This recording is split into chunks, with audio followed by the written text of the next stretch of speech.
ప్రభువునందు ప్రియ ఆత్మీయ సహోదరి సహోదరులారా, ఈ దినము దేవుడు మన కొరకు ఏర్పాటు చేసిన నేటి వాగ్దానము, నిత్య జీవార్థమైన మన ప్రభువుగు యేసుక్రీస్తు కనికరము కొరకు కనిపెట్టుచు దేవుని ప్రేమలో నిలుచున్నట్లు కాచుకొని ఉండుడి. యోధా రాసిన పత్రిక 1వ అధ్యాయము 21వ వచనము. సహోదరి సహోదరులారా, నిత్య జీవం అంటే శాశ్వత జీవంలోకి ప్రవేశించడం. క్రీస్తు తన విశ్వాసులను రక్షణ స్థితిలో ఉంచుతాడు. విశ్వాసులు తమను తాము దేవుని ప్రేమలో ఉంచుకోవాలి. ఆయన వాక్కుకు విధేయత చూపడం ద్వారా మాత్రమే ఇది సాధ్యం. ఇదంతా శాశ్వత జీవాన్ని గురించిన ఆశాభావంతో కూడినది. అబద్ధమాడలేని దేవుడు యుగాల ఆరంభానికి ముందే దీన్ని వాగ్దానం చేశాడు. తమ పాపాల్లో దారి తప్పిపోయి నశించిపోతూ ఉన్న మనుషుల పట్ల దేవునికి జాలి కనికరం ఉన్నాయి.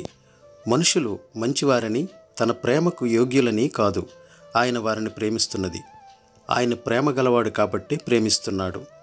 ఆయన ప్రేమ కేవలం మాటల్లో మాత్రమే కాదు, క్రియల్లో కూడా కనిపించింది. తన కుమారుణ్ణి ఇచ్చివేయడం ద్వారా ఒకేసారి ఎప్పటికీ ఆయన తన ప్రేమను రుజువు చేశాడు. దేవుని ప్రేమ ఒక్క జాతికే పరిమితం కాదు, మానవాళినంతటినీ ఆయన ప్రేమించాడు. దేవుడు ప్రేమ స్వరూపి గనుక ప్రేమతో చూడనివాడు దేవుణ్ణి ఎరగనివాడే. ఇది దేవుని తత్వం, దేవుని స్వభావం.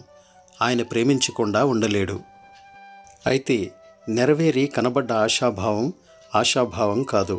తమ ఎదుటే కనిపిస్తున్న దానికోసం ఎవరైనా ఎదురు చూడడం ఎందుకు?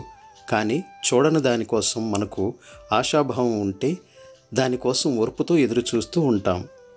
మనం ఎంత లోబడినా మన పట్ల దేవుడు తన ప్రేమను వెల్లడి చేయగలిగే స్థితిలోనే ఎంతగా ఉంచుకున్నా మొదటి నుంచి చివరి వరకు మన రక్షణ కేవలం ఆయన కరుణ మూలంగానే అన్నది సత్యం.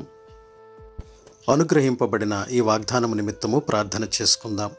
మహాపరిశుద్ధుడా మా ప్రభు తండ్రి, నీవిచ్చిన ఈ విలువైన వాగ్దానమును బట్టి నీకు వేలాది స్తోత్రములు, వందనములు.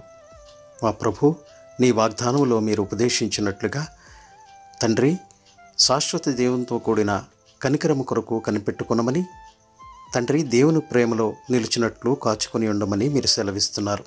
మా ప్రభువా తండ్రి, నీవు జాలిగలవాడవు, కరుణా స్వభావము కలిగిన మా సృష్టికర్తవు.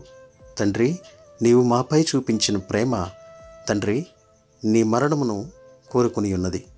తండ్రి, అట్టి ప్రేమను మీరు మాకు చూపించి తండ్రి మమ్మలను రక్షించి ఉన్న విధానమును బట్టి వందనములు. అటువంటి శాశ్వతమైన ప్రేమను మేము పొందుకున్నటకు మరి నాయన అర్హులుగా ఉండుటకు మీరు సహాయం దయచేయండి.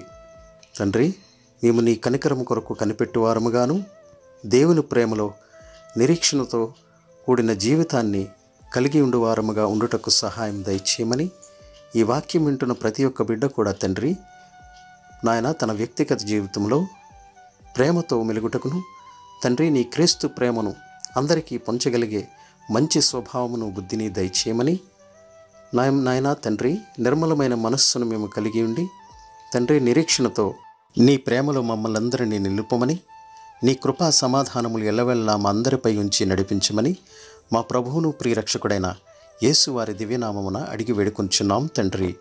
ఆమెన్.